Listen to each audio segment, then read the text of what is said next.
ఈ మాట నీవు హృదయపూర్వకముగా చెప్పడానికి ఇష్టపడు. యెహోవా, నా పాపము బహుఘోరమైనది, నీ నామమును బట్టి దానిని క్షమింపుము. అవును, మన జీవితంలో చేసిన ప్రతి పాపమును మనము విడిచిపెట్టినప్పుడే, ఒప్పుకొనినప్పుడే, దేవుని సన్నిధానంలో యథార్థముగా ఒప్పుకొని విడిచిపెట్టినప్పుడే దేవుడు దానిని క్షమిస్తారు.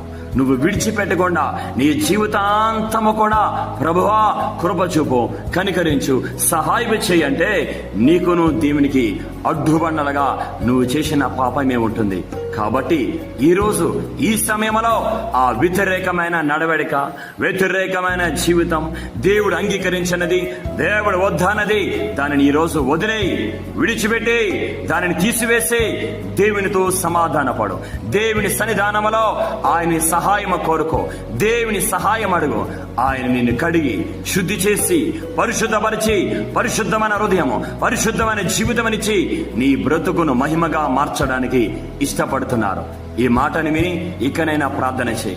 మోకాలవై హృదయములో, అంతరంగములో దాచుకున్న ప్రతి వ్యర్థమును విడిచిపెట్టి నీ కొరకు దేవుడు ఉన్నతమైన భవిష్యత్తును సిద్ధపాటు చేసి ఉంచారు.